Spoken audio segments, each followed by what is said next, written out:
Assalamualaikum warahmatullahi wabarakatuh. Perkenalkan, nama saya Muhammad Sidik Darmawan Ali dengan NIM 2030411012. Di sini saya akan presentasi mengenai bioteknologi pada perikanan. Pertama-tama, kita harus mengetahui apa itu bioteknologi dan juga apa itu bioteknologi perikanan.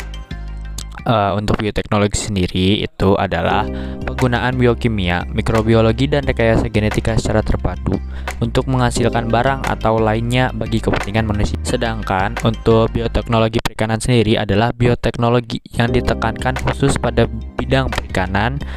Penerapan bioteknologi dalam bidang perikanan sangat luas, mulai dari rekayasa media budidaya ikan hingga pasca panen hasil perikanan. Lalu bioteknologi dalam bidang perikanan terdapat 3 hal, yaitu rekayasa genetika ikan, media budidaya ikan atau prapanen, dan juga bioteknologi mengenai pasca panen. Ini saya akan fokus membahas mengenai media budidaya ikan prapanen. Di sini saya membahas mengenai vaksin. Yang pertama-tama kita harus mengetahui mengenai vaksin itu sendiri. Vaksin merupakan sebuah sediaan biologis yang diberikan kepada individu sehat untuk menyiapkan sistem kekebalan tubuh atau immunity tubuh terhadap serangan infeksi bakteri maupun virus. Vaksin sendiri dapat berisi patogen yang sudah dilemahkan atau komponen antigen yang dikenali oleh sistem imun dari patogen tersebut, biasanya berupa protein di permukaan sel atau partikel virus yang dapat dikenali oleh antibodi tersebut.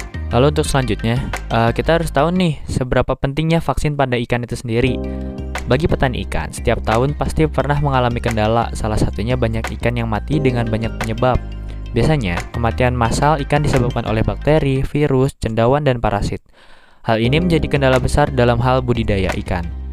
Vaksin tersebut mampu meningkatkan kekebalan tubuh ikan terhadap infeksi patogen. Selain vaksin untuk penyakit bakterial, vaksin untuk penyakit viral pun sudah ada. Lalu selanjutnya ada contoh-contoh vaksin ikan. Di sini saya memberi 2 contoh, yaitu vaksin DNA antikoi herpes virus atau KHV, lalu vaksin Caprivax Vibrio. Untuk vaksin DNA antikoi herpes virus biasanya mengandung sisipan gen glikoprotein yang berasal dari isolat lokal koi herpes virus. Lalu untuk vaksin Caprivax Vibrio, vaksin ini mencegah penyakit fibrosis pada ikan, mengandung 4 strain bakteri Vibrio sp. Selanjutnya untuk metode vaksinasi ikan sendiri terdapat 3, yaitu injeksi, peredaman, serta oral. Metode yang pertama kita bahas adalah metode injeksi. Metode injeksi itu dengan cara disuntikan kepada objek yang akan divaksinasi. Vaksin dengan metode penyuntikan terbagi menjadi 2, yaitu penyuntikan melalui rongga perut dan penyuntikan melalui otot ataupun daging ikan. Lalu untuk poin yang kedua yaitu peredaman. Metode peredaman yaitu dengan cara meredam ikan yang terkena penyakit pada suatu wadah.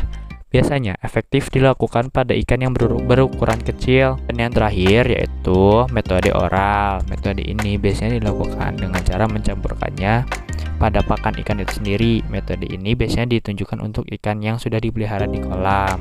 Yang selanjutnya yaitu manfaat vaksin ikan. Secara umum, manfaat vaksin antara lain dalam hal peningkatan daya tahan ikan, proteksi terhadap serangan penyakit infeksi tertentu, serta keamanan lingkungan budidaya dari pencemaran bahan kemoterapeutik, dan keamanan konsumen dari residu antibiotik. Dan yang terakhir yaitu kesimpulan.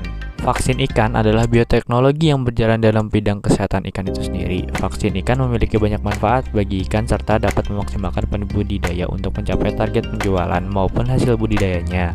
Untuk metode pengaplikasian vaksin itu sendiri ada 3 macam, yaitu dengan cara injeksi, perendaman, dan juga oral. Terima kasih yang sudah menonton dan maaf apabila masih banyak kekurangan. Wassalamualaikum warahmatullahi wabarakatuh.